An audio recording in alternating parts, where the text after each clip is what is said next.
Esa voz que tronó en el monte, todavía habla. Hoy no tiembla el monte, tiembla el alma que oye, esclavo de tu palabra. Listo, buenas noches. Estamos en Deuteronomio. La semana pasada vimos nada más, en todo el estudio vimos un capítulo 9. ¿Ok? Estábamos viendo cómo Moisés le está haciendo un recuento histórico a la segunda generación, los lleva por el valle de su pecado, ¿no? Todas las cosas que han hecho tocan el tema del becerro de oro y otras rebeliones, muestran cómo Dios les ha dado gracia, porque por medio de la intercesión del mediador, en este caso con Moisés, Dios les perdona y les deja vivir. Entonces, una vez que Moisés termina de recordarles quiénes son ellos y quién es Dios y la gracia maravillosa que les ha dado Dios, entonces llegamos al capítulo 10. Al capítulo 10, donde acá vamos al principio, pues bueno, simplemente les platica que pues cuando él vio, vamos, el becerro de oro, pues rompió las tablas del pacto y luego cómo las tuvo que volver a hacer. Pero nos vamos a estar enfocando en el versículo 12. Entonces, esto es importante porque la sección que vamos a ver hoy, que es del 12 aproximadamente al 22, si Dios quiere, o tal vez un poco más, pero bueno, pues esa sección en particular es fundamental en la narrativa de Deuteronomio, porque acá Dios nos va a hablar de varias cosas, de su elección soberana, ese es un tema que se tocará aquí, y de su compasión práctica para las personas que están en necesidad. Es decir, cómo la vida de piedad se manifiesta en buenas obras, muchas veces para las personas que están en situaciones difíciles o complicadas. Nos va a hablar mucho de la gloria de Dios también. ¿Ok? Entonces, una vez que Moisés les explica que ellos, bueno, que la primera generación pecó gravemente, pero Dios en su misericordia les perdona y renueva el pacto ahora con la segunda generación. Es decir, una vez que Moisés les habla de todo lo que Dios hizo por ellos, ahora comienza con una pregunta y está en el versículo 12. Y dice, entonces en virtud de todo esto, vamos ahora, Israel, ¿qué requiere el Señor tu Dios de ti? Este adverbio que tenemos acá, ok, vamos, ahora está conectando con lo que dijo antes, que es otra vez cómo Dios les ha mostrado tanta misericordia. Entonces, en vista de la gran misericordia que Dios les ha dado, la pregunta es, Israel, el pueblo de Dios, ¿qué requiere el Señor tu Dios de ti? Y esto se parece un poco a la estructura de las cartas paulinas, donde antes de entrar con los imperativos, es decir, con la manera en la que Dios nos ordena que vivamos, primero Dios nos habla de los indicativos, es decir, de lo que Dios hizo por nosotros en el rostro de Cristo. Ya vimos Romanos y se acuerdan que así está dividido el libro. Los primeros 11 capítulos es pura teología de lo que Dios hizo por ti en Cristo y después viene cómo debes de vivir tú del 12 al 16. Y lo mismo, por ejemplo, vamos a Efesios, que ya lo leímos, vamos en este estudio. Los primeros 3 capítulos te van a estar hablando de teología de lo que Dios hizo por ti en la persona de Cristo. Y luego entonces cómo tú tienes que vivir. Y es lo mismo que está pasando acá, porque es como Dios trabaja siempre. No importa si estás en el nuevo pacto o en el antiguo pacto, Dios siempre te motiva por medio de lo que Él hace para ti y por Cristo en ti. ¿Ok? Entonces, ¿qué requiere el Señor tu Dios de ti? ¿Y qué es lo que dice? Solo requiere que temas al Señor tu Dios, que vivas de la manera que le agrada y que lo ames y lo sirvas con todo tu corazón y con toda tu alma. Es decir, lo que Dios requiere de ti es absolutamente todo. Pero lo primero que menciona es, Él requiere que le temas. Y ya hemos platicado que el temer a Dios, desde luego que es una reverencia que se postra ante el Señor en adoración, pero también es un temer, temer. Es un temer, temer cuando tú observas a Dios. ahí en sus perfecciones, ahí en su gloria. No puede ser otra cosa sino temer, con reverencia desde luego, pero con temor, temor, temor también, porque es tu padre, pero tu padre te disciplina cuando tú pecas y tu padre es absolutamente omnipotente. No hay nada que sea imposible para Dios. Entonces, cuando les está mostrando cómo Dios les ha mostrado misericordia y cuando les está llevando a recordar todas las señales y maravillas que Dios hizo con los egipcios, cómo juzgó Dios a los dioses egipcios, lo primero que Dios pide de ti y lo que pedía del pueblo y lo que pide de mí y de ti el día de hoy es, Dios requiere que le temas a Él. Y cuando tú temes a Dios, ¿cuál va a ser el resultado? Si tú temes a Dios, tú vas a vivir de una manera que es agradable a Él. Es decir, otra vez, tu conducta sigue siempre a tu teología. Tu fuero exterior sigue siempre lo que hay en tu fuero interno. Entonces, otra vez la frase que repetimos acá constantemente, tú haces lo que haces porque tú eres lo que eres.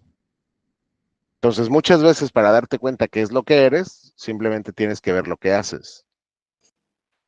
Y ahí es donde tú tienes que evaluar si tu conducta está de acuerdo con tu profesión de fe. Si tu conducta, si la manera en la que vives todos los días, si la manera en la que caminas todos los días, refleja el temor del Señor en tu vida. ¿Ok? Bienvenido, Arturo. Nada más te encargo que lo pongamos en silencio para que no se escuche ruido por ahí. Voy, ahorita lo pongo en silencio. Perfecto, muchísimas gracias. Muy amable. Ok, entonces Dios requiere que le temas. Y si le temes, que vivas de la forma que es agradable a Él. Y que lo ames. Es decir, Dios espera que tengas una devoción en todo tu ser para Él. Que tu lealtad sea para Él. Que tus emociones sean de Él, que tu voluntad sea de Él, que tus pensamientos sean de Él, que tus planes sean para Él, que tus proyectos sean para Él. Cuando Dios te dice que le ames, ¿qué es lo que se espera de una criatura para con el Creador? Cuando Dios te dice que le ames, lo que te está diciendo es tienes que vivir con tal devoción a mí, que sea claro quién es el capitán de tu vida. Entonces, otra vez, vamos, el amor de Dios se ve en tu vivir todos los días. No precisamente se ve si vas a una cruzada cristiana, vas a un concierto cristiano, estás en la iglesia, cantas, levantas las manos, sino cómo caminas todos los días. ¿Cuál es la brújula que dirige tus pasos? ¿Cuál es la brújula que dirige tus emociones? ¿Cuál es la brújula que dirige tu corazón, tu mente, tu voluntad? Ahí donde pasas más tiempo del día pensando en todo aquello que no es Dios, es porque no amas a Dios. No importa que cantes, y no importa que aplaudas, y no importa que digas yo amo al Señor, si tu vida no lo refleja, digo, y esto ya es algo conocido para nosotros, porque ya transitamos por Juan, por primera de Juan, y ya nos dijo Juan que el que dice que ama a Dios lo tiene que mostrar en este mundo.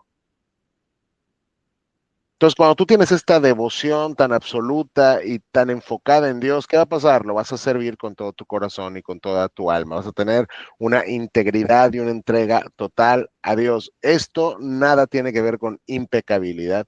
Esto no tiene que ver con perfección absoluta. Vas a pecar, vas a fallar, pero te vas a arrepentir y el Espíritu Santo te estará llevando en el mismo camino para que vayas creciendo en el conocimiento de Dios. Luego, el que ames a Dios también implica ¿qué? Que conozcas a Dios. Tú no puedes amar algo que no conoces.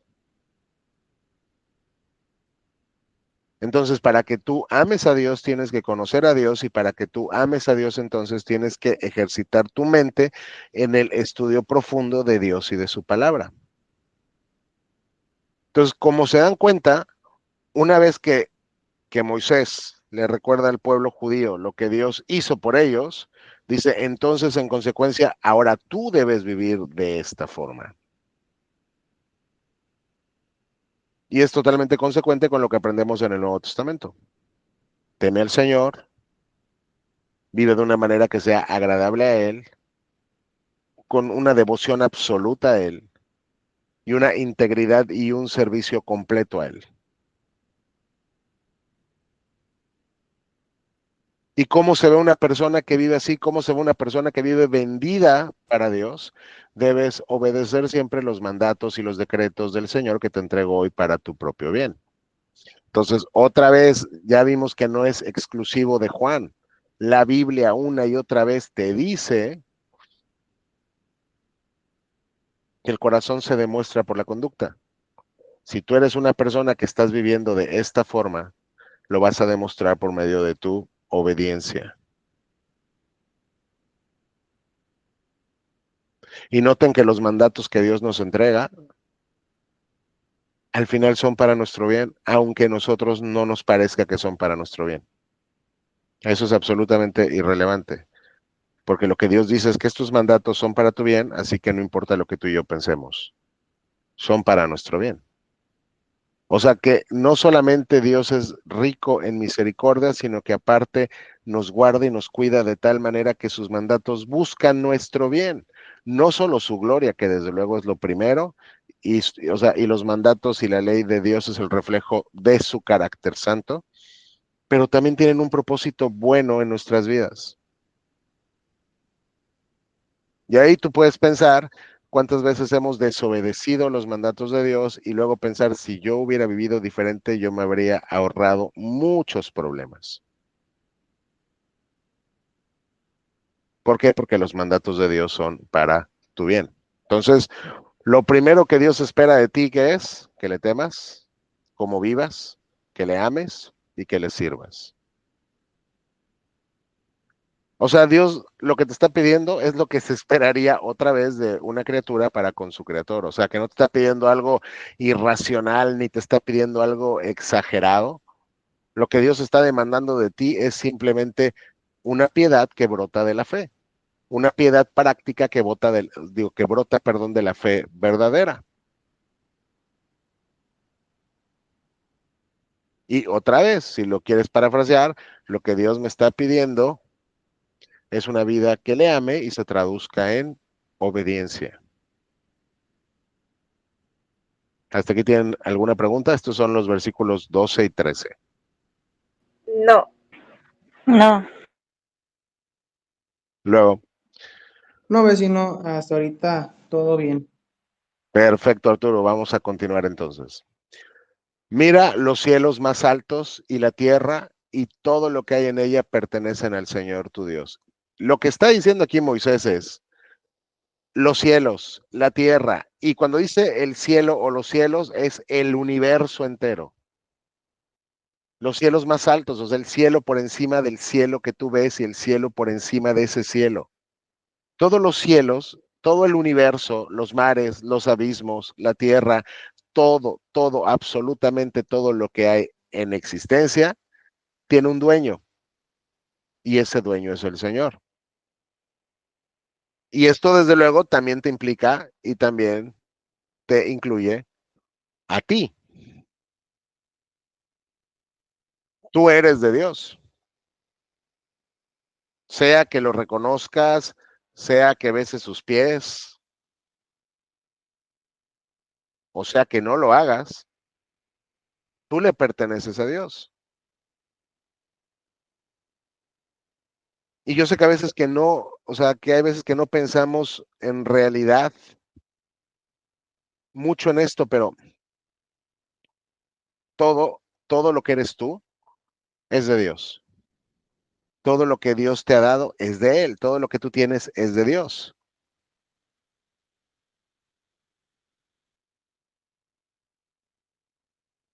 Y entonces acá lo primero que Moisés hace es exaltar a Dios de una manera así tremenda para que tú puedas observar su majestad con su soberanía. O sea, este Dios creador Este es el Dios que es dueño de absolutamente todo y que hace lo que quiera con lo que él quiere. Esa es la implicación acá, en Deuteronomio 10. Y lo podemos revisar en Daniel, que es un versículo que ya hemos trabajado también acá. Me parece que es 30, a ver si no me equivoco. Si no, ahorita lo corregimos. Daniel,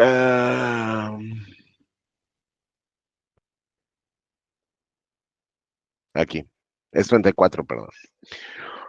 Ustedes ya saben, bueno, qué pasó, bueno, con Nabucodonosor, y si no lo saben, hay que estar ahí, vamos en la palabra, pero este es un rey impío que conquista al pueblo judío, los lleva al cautiverio, y él un día está viendo pues, su palacio y su grandeza y todas las naciones que ha conquistado y dice, todo esto lo hice yo, todo este gran imperio lo construí yo con mi poder y la fuerza de mi mano. Y en ese momento Dios le juzga y le manda como una enfermedad mental que lo hace irse a pastar como una vaca y estar comiendo hierba. Dios le humilla porque él tomó la gloria que le correspondía solo a Dios y se la atribuyó él mismo. Y después pasa tiempo, 7 años, si no me recuerdo, pasa tiempo, y Nabucodonosor recobra como la conciencia, Dios le levanta como ese juicio que le mandó. Y dice, cuando se cumplió el tiempo, yo, el rey el gran emperador, levanté los ojos al cielo, recuperé la razón. ¿Y qué hizo cuando recuperó la razón después de haber sido humillado por Dios? Dice, alabé y adoré al Altísimo y di honra a aquel que vive para siempre. Su dominio es perpetuo. Cuando te habla de dominio se está refiriendo a su gobierno. Su gobierno es eterno y eterno es su reino. Su reino también es su gobierno, su dominio, su control. Todos los hombres de la tierra no son nada comparados con él. Él hace lo que quiere entre los ángeles del cielo y entre la gente de la tierra. Nadie puede detenerlo ni decirle, ¿por qué haces estas cosas? Entonces, la Biblia da testimonio una y otra vez de que Dios es soberano. ¿Qué es lo que aquí está enfatizando Moisés? Al decirte, Él es el dueño de los cielos y de la tierra. Sin embargo, el Señor eligió a tus antepasados para darle su amor, perdón, para darle su amor. Y a ti que eres su descendencia, que vienes de tus antepasados, te eligió de entre todos los pueblos o naciones como se ve hoy. O sea, lo que Moisés hace acá es humillarlos, porque está poniendo junto una cosa con la otra. Dios es exaltadísimamente soberano, Dios es infinitamente poderoso y no tuvo reparo en escogerte a ti. Pueblo débil, pueblo terco, pueblo pecador. Y te escogió para que fueras su posesión especial. Dice, a tus antepasados, él dijo, voy a poner sobre ellos mi amor. Él decidió amar a un pueblo sin necesidad de hacerlo, porque Dios no tiene ninguna necesidad que nosotros podamos cubrir. Él no nos necesita. No es como que hay gente que piensa es que Dios creó todo porque él se sentía solito. Él nunca ha estado solo. Cuando nada existía, existía Dios. Dios era. Y esa comunidad entre la Trinidad era suficiente para que Dios siempre fuera totalmente feliz y pleno y satisfecho con él mismo. Dios está pleno y satisfecho en sí mismo y con él mismo. Él es el sumo bien, entonces Dios se puede contemplar a sí mismo durante toda la eternidad y nunca tendrá necesidad de absolutamente nada. Pero este Dios exaltado, más alto que los cielos, más alto que la tierra, ha decidido poner sobre ti su amor. Y esto, si tú eres cristiano, te incluye a ti y me incluye a mí. O sea, cuando tú piensas en por qué soy cristiano, es porque el creador del universo ha querido poner su afecto en una persona insignificante como tú y como yo. Él quiso entrar en un pacto con un pueblo que no lo merecía. Entonces acá lo que Moisés quiere que ellos se den cuenta es que esta elección de Dios, como ya nos lo dijo en el capítulo anterior, nada tiene que ver contigo. No es porque seas un pueblo muy fuerte, no es porque seas un pueblo muy sabio, no es porque seas un pueblo muy íntegro. Eres lo peor de lo peor, pero Dios le plació, Él quiso para su propio, o sea, pues disfrute, gloria y beneplácito poner sobre ti su amor. Entonces, ¿qué es lo que debe de causar en nosotros este conocimiento de la elección libre y soberana de Dios? ¿Qué es lo que debe de causar en el pueblo de Dios el hecho de que Dios haya puesto sobre nosotros su afecto sin merecerlo? 16. Permítanme, no encuentro mi ratón, ya lo vi. Así que cambia la actitud de tu corazón y deja de ser terco. El amor de Dios, la elección de Dios te debe de guiar al arrepentimiento.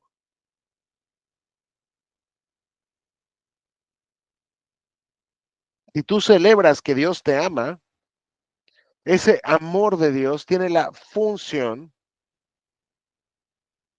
de que te arrepientas. De que le digas, Señor, no merezco tanto bien. No merezco tanta gracia. Desde luego que no la mereces. Pero ya lo hemos platicado también, si alguien hace algo muy, muy bueno por ti en esta vida, si alguien te regala una mansión y te regala un carro último modelo y te regala lo que tú quieras, tú vas a tener algo en el corazón por esa persona si eres una persona normal y eso se llama agradecimiento. Si alguien hace algo buenísimo por ti que dices, híjole, estoy en deuda contigo, de verdad, ¿cómo me has ayudado? Te aseguro que no le vas a ir a rayar la casa ni a romper las ventanas. ¿Por qué? Porque estás agradecido por lo que esa persona te ha dado. Bueno, en el superlativo no tenemos idea de todas las bendiciones que Dios nos ha dado en Cristo. Y el simple hecho de que este Dios que no nos necesita haya querido poner en nosotros su amor, debería llevarnos a postrarnos en el suelo y decir, Señor, soy tuyo y te pertenezco. Ahora, si se han dado cuenta, voy versículo a versículo en Deuteronomio, lo cual no es común. Generalmente veo secciones como más rápido y más amplias, pero es que esta parte de Deuteronomio es fundamental para el entendimiento del pacto. ¿Ok? Entonces, el amor de Dios como principio general, el amor de Dios nos lleva a vivir para Él y odiar lo que Él odia y amar lo que Él ama. Entonces, ahí cuando tú y yo, ¿cómo lo aplicamos? Ahí cuando tú y yo estamos tentados en este mundo, hay algo que te está tentando a que hagas algo que tú sabes que Dios aborrece, pero tu carne quiere tomarlo y lo quieres hacer. Solo recuerda que Dios puso sobre ti su amor. Y si realmente entiendes, aunque sea un poquito de lo que eso quiere decir, vas a huir del pecado.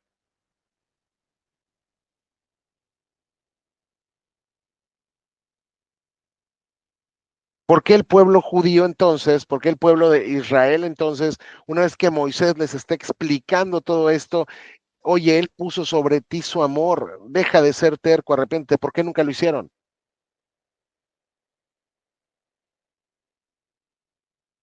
Porque lo que ellos le dijeron a Dios con sus acciones es, desprecio tu amor.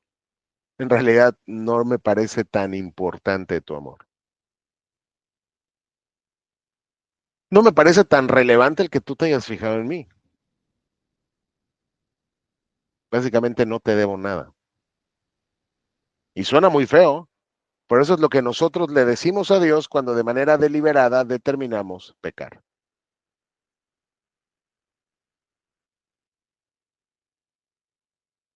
No me importa que tú te hayas fijado en mí de manera soberana, no me importa que hayas dado a tu hijo para morir por mis pecados. Yo voy a hacer mi voluntad, yo voy a vivir como yo quiero porque yo soy mi propio Dios y yo soy mi propio rey. Yo sé que no se lo decimos así a Dios, ninguno de nosotros, pero eso es lo que le estamos diciendo en realidad cada vez que pecamos. Entonces, una vez que Moisés les está queriendo dar a entender la profundidad de la doctrina de la elección soberana y libre de Dios, de cómo él eligió libremente poner su amor en un pueblo terco y rebelde, les dice en el 17, pues el Señor tu Dios es Dios de dioses y Señor de señores. Él es el gran Dios poderoso e imponente. Y nuevamente se exalta la naturaleza de Dios. A Dios se le presenta como el gran Dios. No tenemos tiempo para ir ahí, pero si tú vas a los Salmos, cuando se habla de la grandeza de Dios, dice David, ¿qué tan grande es? En realidad no tenemos idea, no podemos saber qué tan grande es, porque este Dios que es grande también es infinito. Eso quiere decir que no tiene límites, ni tiene como fronteras, ni tiene bordes, ni tiene nada, entonces no está limitado por nada, así que ninguno de sus atributos está limitado, su grandeza es infinita, su poder es infinito, su sabiduría es infinita, su amor es infinito. Su gracia es infinita, su ira es infinita, su enojo es infinito. Entonces lo que él quiere es que entiendas bien quién es Dios y quién eres tú. Porque muchas veces el pecado en nuestro corazón nos hace pensar que Dios es como nosotros, solo que un poco más grande. Pero nada que ver con la realidad. No hay nadie tan exaltado como Dios, dice Moisés. No hay nadie que tenga el tipo de dominio y de gobierno absoluto que tiene Dios. No hay nadie que comparta la grandeza de Dios. No hay nadie que tenga el poder de Dios. No hay nadie que sea tan imponente como Dios. Por eso es que Dios es santo. Su santidad, claro que se refiere a su pureza, pero no puedes tú pensar que la palabra santidad nada más se refiere a pureza. Su santidad quiere decir que Él está absolutamente separado del resto de su creación y no hay nada ni nadie que sea como Él. Y ya les he preguntado esto, entonces espero que ya lo puedan responder, porque esta pregunta yo me acuerdo que ya se hizo, no me acuerdo en cuál estudio, pero ya la hicimos acá. Y es de R.C. Sproul. O sea, él dice, yo llegaba con mis alumnos en el seminario y les preguntaba, a ver, díganme, ¿qué se parece más a Dios? ¿Un microbio en tu excusado o un arcángel? ¿Qué se parece más a Dios? ¿Un microbio en tu baño o un arcángel? ¿Qué responderían hoy?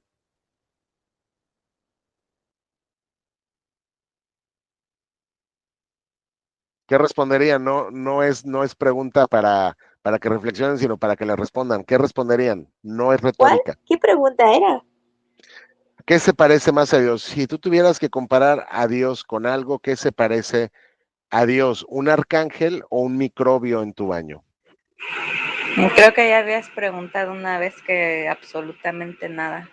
Exactamente, es lo que les comenté, que esta pregunta ya se ha tratado antes, ya se las hice hace mucho tiempo, y la respuesta es ninguno de los dos. Ninguno de los dos. Porque Ah, Dios sí, no es, desde ninguno de luego, los dos. exactamente, porque Dios no es ni un microbio o como un microbio, ni tampoco es como un arcángel. Es absolutamente diferente al resto de la creación. ¿Ok?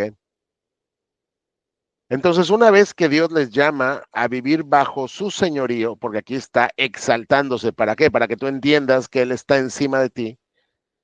Dice, bueno, pues este Dios tan exaltado no muestra parcialidad y no acepta sobornos. ¿Qué es lo que está diciendo?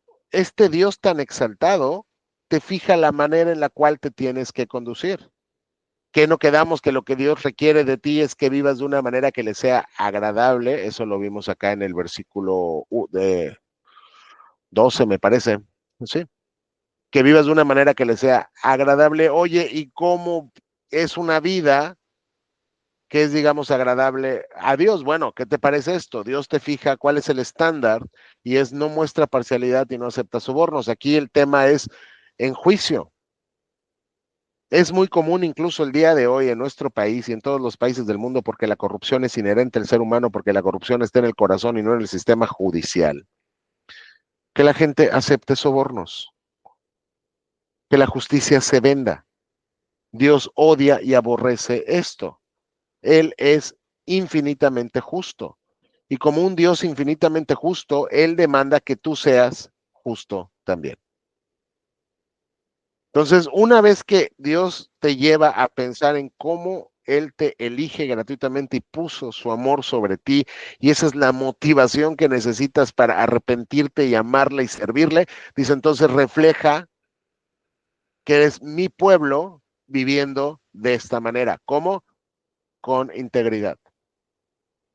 Esto desde luego se está refiriendo al contexto judicial, pero tú lo puedes tomar de aquí y lo puedes aplicar. Por ejemplo, si tú tienes una tiendita y tú vendes todo esto, o tienes una gasolinera, pues no seas tranza, vende los litros de a litro, ¿no? Sé justo con tus precios, no defraudes a nadie en el negocio al que te dediques,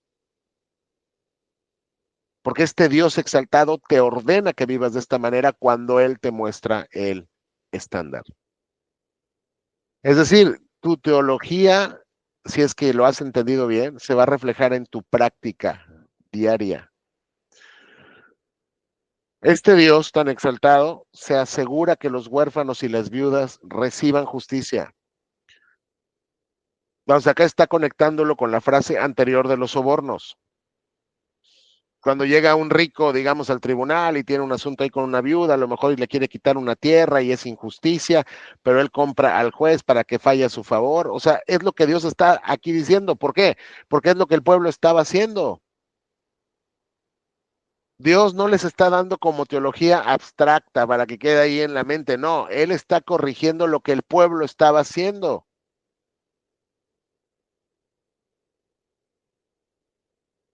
Por ejemplo, cuando van a Timoteo y ven que Pablo le escribe, pelea la buena batalla de la fe y ten valor y todo esto, es porque Timoteo tenía miedo.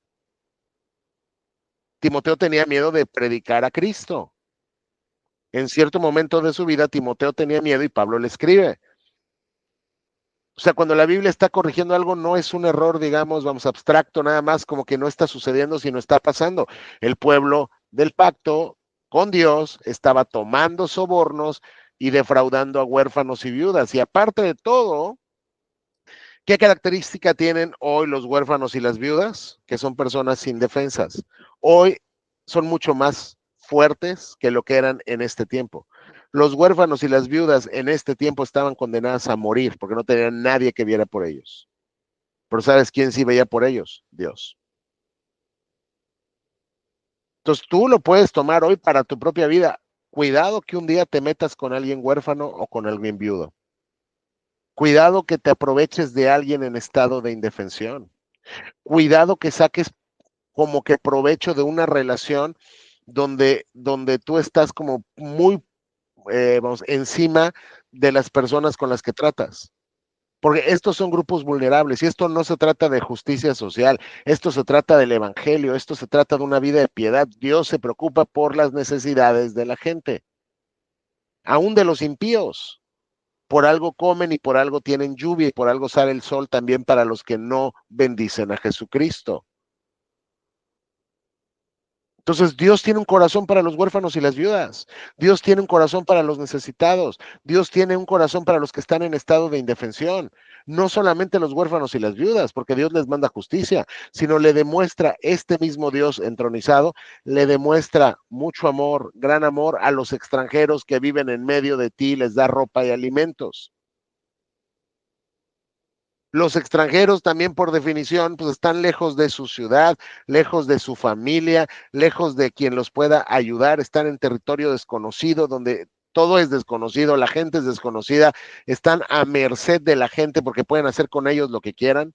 Y Dios una y otra vez es un tema que trae mucho con el pueblo judío y les dice, no maltrates a los extranjeros porque tú eras extranjero también en Egipto, ¿no te acuerdas? ¿No te acuerdas? Cómo te maltrataban y cómo clamabas y yo cómo juzgué al pueblo por lo que te hicieron. No hagas tú lo mismo. Entonces lo que él les está diciendo es, vivan de manera práctica su piedad, vivan de manera práctica su fe. Esto no es abstracto. Tu vida cristiana se tiene que mostrar. Dios está exaltado en supremacía absoluta, está en autoridad plena y completa, y desde su trono Dios te dice, sé justo. Preocúpate por los que no tienen voz.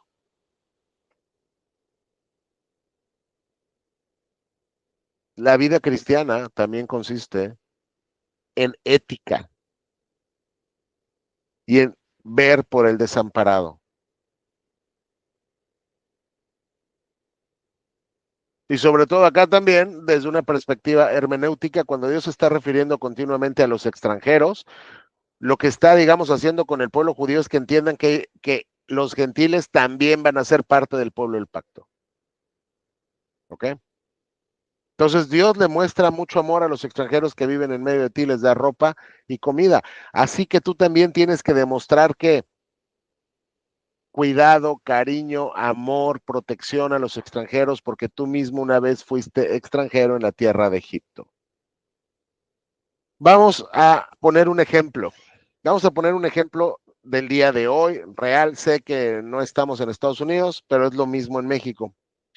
Vamos a suponer que tú estás en tu casa en México y de repente empiezan a llegar muchos extranjeros de Centroamérica. Y creo que aquí hay varios, ¿no? Empiezan a llegar muchos extranjeros de Centroamérica, todo esto ilegalmente, ¿eh? O sea, se están cruzando pues la frontera por donde no deben o no pueden. Y de repente pues llegan sin comer, llegan sin tener dónde estar, llegan mal, llegan a tu congregación y tocan la puerta. ¿Sabes lo que le van a decir muchos cristianos? Muchos cristianos les van a decir, tú te lo buscaste, ¿para qué te cruzas sin papeles? ¿No? Estás violando la ley, ¿qué puedes esperar? Y no voy a entrar en el debate, no voy a entrar en el debate de lo legal, porque acá Dios no me está poniendo en papel de juez ni de policía, sino me está poniendo en papel de su pueblo. Si ves a un extranjero que tiene necesidad, ayúdalo. Muéstrale a Cristo. Si ves a una persona en posición vulnerable, ayúdala si puedes hacerlo, muéstrale a Cristo. Que nuestra vida se refleje por medio de nuestra justicia práctica.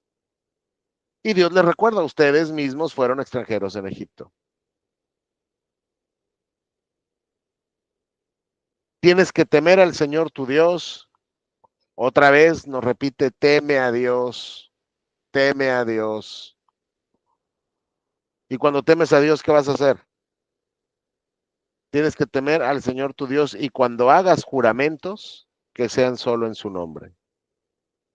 Aquí desde luego dice, tienes que temer, vamos a Dios, y como respuesta tienes que postrarte en adoración y tienes que aferrarte a Él, estás tomado de Dios, Él y tú son uno, tú estás unido a Dios hoy como cristiano en Cristo, pero lo que Dios aquí está diciendo, lo está conectando tu temor a Dios con tu justicia práctica. Cuando tú jures algo, teme a Dios. ¿Por qué creen que te dice teme a Dios? Cuando tú jures hacer algo, hazlo y hazlo en su nombre, pero teme a Dios. ¿Por qué? Teme lo que Dios te puede hacer si no cumples. Teme. El cristiano no necesita tener un policía aquí al lado, ¿no? Que esté viendo a ver qué haces y a ver, bueno, qué estás haciendo acá y cómo tratas pues este contrato por aquí, ¿no? Y cómo te mueves por acá. O sea, tú no necesitas una persona pegada a ti, porque si tú eres cristiano, tú entiendes que vives a la vista de Dios todo el tiempo y teme. Teme si de repente estás defraudando a alguien. Teme si de repente te estás aprovechando de alguien. Teme si de repente estás voluntariamente buscando destruir a alguien. Teme. ¿Teme a quién? Teme a Dios. Por eso ya te lo presentó aquí Moisés exaltado y en su gloria. ¿Para qué? Para que temas.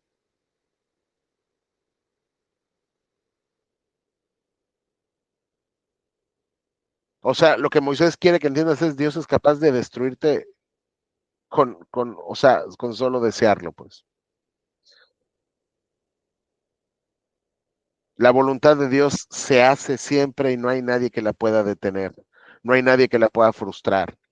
Tú y yo podemos hacer siempre, y nos ha pasado y es parte de ser seres humanos, tú y yo podemos hacer planes y voy a hacer esto y voy a hacer lo otro y de repente algo sucede y tus planes salen volando por allá y nada se cumplió. Eso no le pasa a Dios. Dios cuando quiere algo y tiene un propósito, no hay absolutamente nadie que le pueda enfrentar, que lo pueda estorbar, no hay obstáculos para Dios. Entonces, si tienes este Dios todopoderoso, que no está limitado por nada ni nadie, sino por su naturaleza, santa y justa, entonces anda en justicia y si no, teme. Entonces, cuando hagas juramentos, que sean solo en su nombre. ¿Por qué tienen que ser en su nombre? Para que temas. Porque si juro en el nombre de Dios y sé que no lo voy a hacer, cuidado, teme a Dios. Esto, desde luego, tú y yo lo podemos aplicar a nuestra vida. ¿Cómo? Cuidado cuando pienses pecar. Cuando pienses pecar, cuando estés planeando hacer algo que tú sabes que Dios abomina, cuando estés planeando hacer algo que sabes que Dios odia, cuando estés planeando hacer algo que sabes que Dios aborrece, cuando estemos planeando hacer algo que sabes que Dios ha prohibido tajantemente en su palabra y aún así vamos y nos aventamos y lo buscamos y lo planeamos y lo que sea, teme. Teme. Teme porque Dios está exaltado sobre todo y tiene todo el poder para disciplinarte. Solo Él es tu Dios, el único digno de tu alabanza. Desde luego, si tú vives, como nos dijo cuando empezó acá Moisés, si tú vives de esta manera temiendo a Dios y viviendo como Él quiere, amándolo y sirviéndolo, desde luego tu corazón va a estar absolutamente vendido solo a Él. Solo Él es tu Dios. Solo en Él encuentras salvación. Solo en Él encuentras sentido, propósito. Solo en Él está tu vida. No tienes que estar buscando nada en la creación. Debes de buscarlo todo en el Creador. Y porque solo Él es tu Dios, solo Él es el único digno de que tú le adores y le alabes. Solo Él es el único digno de que vivas para Él.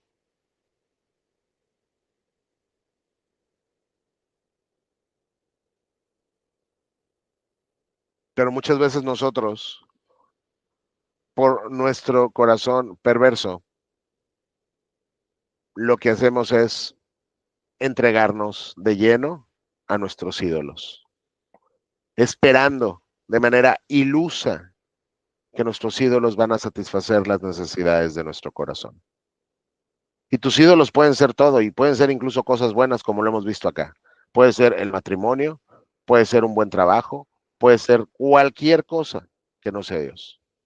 Solo Dios es digno de tu alabanza y de tu adoración. ¿Cómo lo adoro? Con mi vida. ¿Cómo lo adoro? Con mi obediencia. ¿Cómo lo adoro? Con temerle. ¿Cómo lo adoro? Con amarle. Y Dios es digno de todo esto porque es el que ha hecho los milagros poderosos que viste con tus propios ojos. Dios, en pocas palabras, Israel, Dios te lo dice hoy a ti y a mí, pueblo mío, en pocas palabras, yo te he mostrado mi poder. No una vez, no dos veces, muchas veces, toda tu vida, yo te he mostrado mi poder. Como yo te he mostrado mi poder, teme y póstrate y adora y obedece. Porque tú has sido testigo, tú y yo hemos sido testigos de la gloria de Dios en nuestras vidas.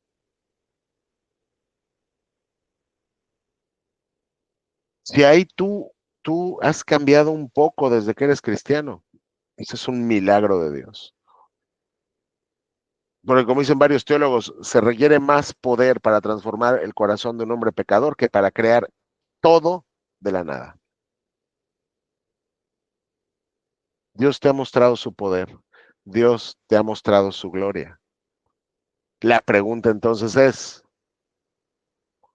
¿qué requiere el Señor tu Dios de ti? Cuando tus antepasados, dice, cuando tus antepasados llegaron al país que los esclavizó, vamos, Egipto, eran solamente 70 personas, y esto lo leemos en Génesis, ¿se acuerdan? Cuando José está gobernando Egipto, cuando es el segundo desde el faraón, Él salva a su familia de morirse de hambre en Canaán y se los lleva a todos a vivir con él, vamos a Egipto. Y eran bien tratados, el faraón los quería mucho, les dio excelentes tierras, pero era una familia de 70 personas. Dice, pero ¿quieres ver el poder de Dios en acción? ¿Quieres ver el poder de Dios en acción? Entraron 70 personas. ¿Cuántos salieron? Más de 2 millones de personas. Entraron 70, pero ahora el Señor tu Dios te ha vuelto tan numeroso como las estrellas del cielo. Es decir, Dios te ha mostrado su gloria. Y entonces Moisés pregunta de nuevo, ¿qué requiere Dios de ti?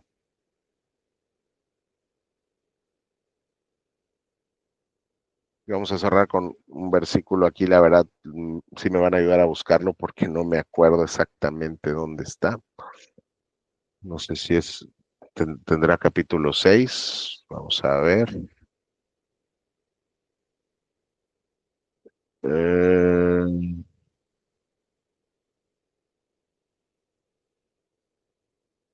Déjame ver si lo puedo encontrar. A ver, creo que está en Miqueas.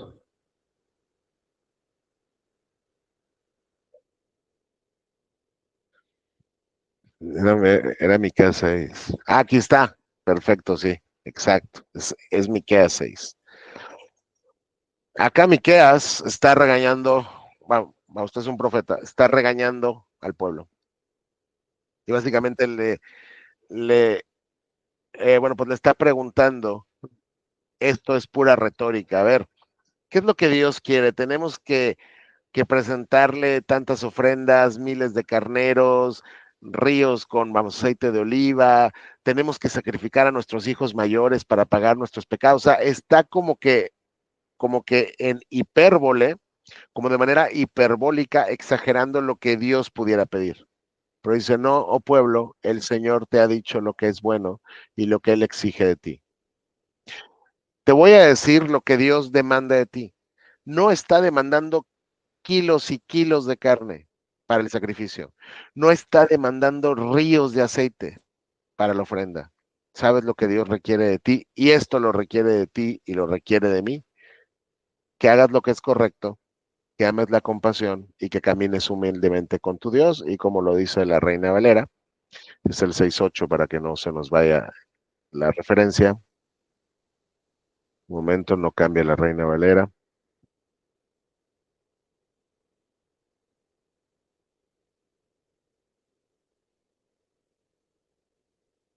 No, no, no me cambió. Miqueas. Aquí está.